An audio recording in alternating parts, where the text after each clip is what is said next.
que você acha que o Cássio Nunes votou? Você deve ter comentado aí nesses segundos. Ah, ele votou que o Alexandre de Moraes é parcial. Ou, mesmo se ele não deu uma pancada no Alexandre, na decisão dele ele votou a favor do Alan dos Santos, para desbloquear as contas para o gabinete do ódio voltar a funcionar. Vamos lembrar de uma coisa que eu falei no ano passado. Eu lembro até hoje, quando eu gravei aqui um vídeo, eu ainda estava morando em Mazatlán, no México. Foi inclusive 2 ou 3 dias depois de um furacão que teve lá, um furacão categoria 3, que teve lá no lugar que eu morava. Aí, eu tava comentando o seguinte, nossa gente, nos últimos dias o gabinete do ódio parou de funcionar. Não só no Twitter dá pra ver mais facilmente que o Twitter tem uma lista de tópicos mais falados do dia que chama Trending Topics. E ali todos os dias tinham robôs do Bolsonaro colocando alguma coisa pró-Bolsonaro em primeiro, em segundo, em terceiro, sempre ali no topo. E parou. De repente parou, não tinha nem no top 30, nada de Bolsonaro, nada. As coisas da esquerda sempre estão ali, né, brigando pra ficar em primeiro, que a gente não usa robô, e nada do Bolsonaro. Eu falei, que estranho. Aí eu fui ver no Facebook, fui ver análises de redes sociais do Facebook também, que é a rede mais utilizada no Brasil, apesar de que muita gente não sabe disso, é o Facebook. E o Bolsonaro também, tinha caído 60%, 70% o número de interações em redes de bolsonaristas e número de interações positivas ao Bolsonaro no total. Que estranho. Logo depois, saiu a notícia, uma semana depois de eu falar isso, de que o Alexandre de Moraes tinha bloqueado as contas do Alan dos Santos. Aí quando saiu aquela notícia, eu vi o dia em que a conta foi bloqueada, eu fui ver, foram 2 dias depois que o gabinete do ódio parou de funcionar. Que é, praticamente o financiamento era via Alan dos Santos. Inclusive o STF soltou provas nas últimas semanas de que parte dos empresários também financiava indiretamente ou diretamente o Alan dos Santos e o gabinete do ódio. E ali foi uma pancada muito grande no bolsonarismo. Isso faz o quê? 1 ano. Foi 1 ano da eleição. Ok. Aí, o Alan dos Santos pediu desbloqueio das contas dele. Agora, ele pediu já faz alguns meses, mas em período eleitoral ele quer as contas desbloqueadas para quê? Para poder tocar isso aí. Então, faltam menos de 10 dias para a eleição, eles estão desesperados. O Bolsonaro está atrás nas pesquisas. Tem uma chance grande do Lula ganhar no primeiro turno e tá vindo uma onda vermelha em campanha política. É o seguinte, quando vem uma onda a favor de um candidato, é quase impossível que o seu opositor consiga surfar essa onda. Geralmente ele é atropelado pela onda, é boa. Ele se afoga na onda. Pois bem, dá pra ser atropelado por uma onda? Eu vou comentar aí, vai. Pois bem, tá chegando essa onda vermelha, tá vindo uma onda vermelha. O pessoal de esquerda tá cada vez mais empolgado. Não é aquele oba-oba, já ganhamos, vou parar de fazer campanha. Não, é mais campanha, vira voto, vamos virar voto daqui, vamos virar voto de lá, vamos virar voto dos indecisos, vamos virar voto do pessoal que tá votando ali no Ciro e na Simone, porque um voto no Ciro e na Simone significa um voto pro Bolsonaro e pro segundo turno. Começou essa campanha cada vez mais forte. Muita gente que declarava voto no Ciro já declarou que vai votar no Lula. Ciristas históricos estão declarando voto no Lula agora. Gente que votava na Simone Tebet também está declarando que vai votar no Lula porque é para eliminar o Bolsonaro. Ok. O que faz o Cássio Nunes?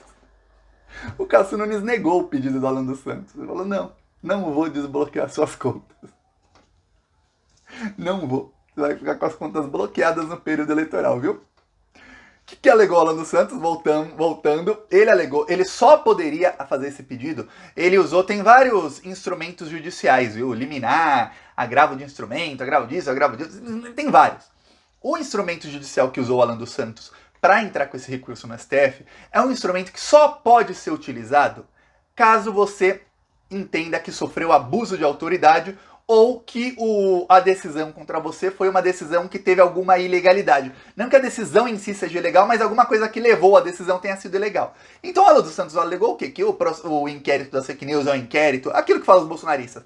O Alexandre de Moraes, ele é a vítima, ele é investigador, ele também vai julgar, tudo mais. Ele não vai julgar, ele vai se declarar suspeito na hora do julgamento, porque ele é o investigador do inquérito.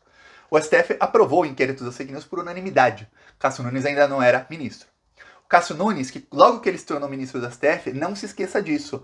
Ele revogou monocraticamente, ou seja, por assinatura dele próprio, decisões que tinham sido unânimes do STF de antes dele ser ministro. Então isso pra ele não é problema nenhum, pegar uma decisão unânime, rasgar e falar, não, que vale a minha. Não é problema nenhum. Em votação, então, que aí vota todo mundo, o voto dele vai ser derrotado mesmo, aí é que ele escracha. Se você pegar textos do Cássio Nunes em algumas votações que são decisivas para o governo Bolsonaro, quase todas, não, acho que todas elas o Bolsonaro perdeu e só tiveram 1 ou 2 votos a favor do Bolsonaro, que geralmente é o Cássio Nunes e o André Mendonça. Às vezes nem o André Mendonça, você vê que ele rasga a lei, ele não tá nem aí, ainda mais sabendo que vai perder, que são 11 votando, ninguém vai ler voto de 11 ministros, aí é que ele escracha mesmo. Nesse caso, não. Fala o Cássio Nunes. Eu vou ler um trecho do que falou o Cássio Nunes. Cássio Nunes, não cabe o mandado de segurança, porque as únicas exceções podem ocorrer quando há abuso de poder, ilegalidade ou teratologia evidentes, o que não é o caso em questão. Narrativa do Bolsonaro indo pro espaço. O Cássio Nunes mandou pro espaço sideral a narrativa do Bolsonaro de que o Alan dos Santos e os bolsonaristas todos estão sofrendo perseguição pelo Alexandre de Moraes. O Cássio Nunes. Só que aí, quando você pega decisões anteriores do Cássio Nunes, não só do inquérito das fake news, mas de outros inquéritos, ele sempre deu decisões favoráveis ao bolsonarismo. Teve faz mais ou menos um mês, eu falei aqui, olha, o Alexandre vai impor agora 18 derrotas ao Bolsonaro no STF. Eram exatamente votações referentes ao inquérito das fake news, ou seja, decisões pequenas do Alexandre de Moraes no inquérito das fake news, ou quebra de alguma coisa, ou alguma diligência, ou alguém que pediu para anular uma coisinha aqui, outra ali, ou para ter acesso a isso, ter acesso àquilo, essas decisões foram levadas todas para o plenário virtual. E aí, o Cássio Nunes votou em quase todas a favor do Bolsonaro. Nas relevantes, ele votou todas a favor do Bolsonaro, ele perdeu todas. Foi tudo 9-2 ou 10-1. Tudo, 9-2 ou 10-1. As relevantes. Já a do Alan dos Santos, que era uma das mais relevantes, e agora, veja bem, passadas 3 semanas disso, ele vai lá e fala, não, agora vai ser 11-0. 11 não, que o Alexandre não vota. Então vai ser 10-0. Vai ser 10-0 porque eu estou votando contra você, Bolsonaro.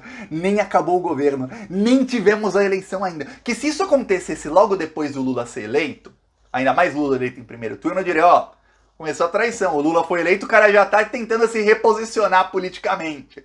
Não, ele nem esperou o Lula ser eleito, já começou a trair o Bolsonaro e a ferrar com o Alan dos Santos. Agora, não tem mais como o Bolsonaro... Obviamente eles vão fazer que eles não estão nem aí pra nada. Eles contam com a burrice dos apoiadores do Bolsonaro. Mas não dá mais pro Bolsonaro fazer, sem moral nenhuma, pra falar o seguinte, estamos sendo vítima de perseguição, o Alexandre é um ditador. Meu amigo... amigo, não que eu não sou amigo de nazifascista, mas até os ministros que você mesmo indicou tá dizendo que não houve abuso de poder, nem ilegalidade, nem teratologia processual, ou seja, não teve nada errado. O Alan dos Santos, veja bem, o Lula vai assumir e aí a gente vai fazer aqui uma pressão. E eu falo, infelizmente tem que haver pressão, porque o Lula é conciliador. Ele não se concilia com o fascista, obviamente. Mas por ele ser conciliador e ele dar autonomia para as instituições, o que acontece? Uma instituição que já está meio aparelhada por fascistas, quando tem autonomia demais, os fascistas se unem.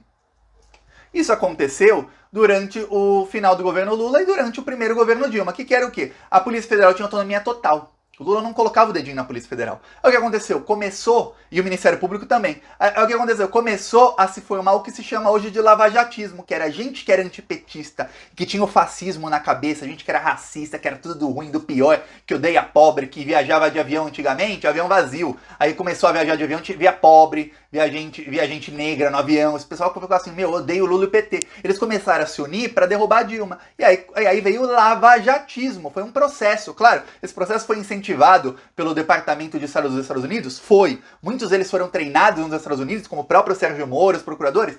Foram. Mas o lavajatismo só ocorreu porque tinha um movimento muito grande no Ministério Público e na Polícia Federal, que deixou que isso acontecesse. E só aconteceu porque o Lula deu autonomia total para eles.